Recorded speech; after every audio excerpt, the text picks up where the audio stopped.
بۆ هەڵبژاردننی داهاتوو یەکەم جارە عێراق پشت بە سیستەمی ئەلیکترۆنی و تەکنەلۆژیا دەبەستێت.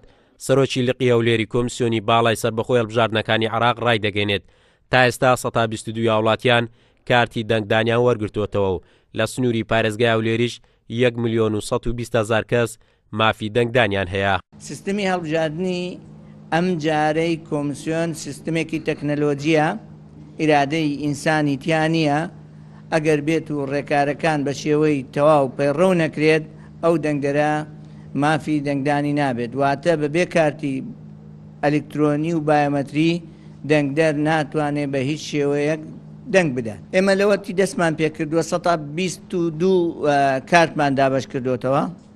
ژمارەی دەنگدەران بە ئەو دەنگدەرانەی کە مافی دەنگدانیان پێدەدرێت لە هەڵبژاردنەکانی ئەم جارەیە زیاتر لە 1,120,000.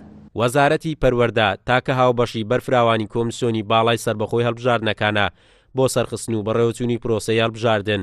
وتەبێژی وەزارەتی پەروەردەی حکوومەت هێرێمیش دەڵێت زیاتر لە 170,000 مامۆستا و ستافی پەروەردە بەشدارن لە بنکەکانی دەنگدان. بەهۆی گۆڕانکاری لە شێوازی دەنگدانیش پێویستە خولو سمیناری زیاتریان بۆ بکرێتەوە. کۆمەڵی گۆڕانکاری زۆر گەورە بەڕێوەیە کە بۆ یەکەم جارە لە عێراق و لە هەرێمی کوردستانیش بەو شێوازە دەنگ دەدرێ. کۆمیسیۆنی باڵا یەکێک لەو دام و دەستگایانەی کە پەنای بۆ بردو وەزارەتی پەروەردەیە بۆی لە ڕێی وەزارەتی پەروەردەوە ئەو گۆڕانکاریانە بگات بە هاوڵاتیان لانی کەم ئێمە گەورەترین وەزارەتین لە ناو حکومەتە. مەسەلەن 1,706,000 قوتابیمان هەیە، بە نزیک 170,000 فەرمانبەر و مامۆستامان هەیە. ئەو توێژەرە کۆمەڵایەتیانی کە ناو قوتابخانەکانان ئەمانەوێت لە ڕێی ئەم کۆبوونەوەی ئەمڕۆ وردەوردە پەیامەکان هەریەکە لە ئەستخۆی و بیگەێنێ.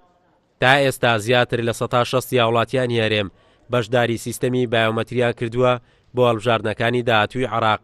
بە بڕیاری کۆمیسیۆنی باڵای هەڵبژاردنەکانیش کۆتا ڕۆژی وەرگرتنەوەی کارتی دەنگدان 5 ئەم ساڵە و پێویستە دەنگدەریش لە ڕۆژی هەڵبژاردنەکان هەڵگری کارتی دەنگدانی هەڵبژاردننی ڕابردوو یا کارتی بایۆمەتری یا ئەو کارتە بێت کە کۆمیسیۆن بە شێوەی کاتی بۆی دەردەکات و بە پێچەوانەشەوە مافی دەنگدانی نابێت. قارەمان زەوهەر، کورسات نیوز، هەولێر.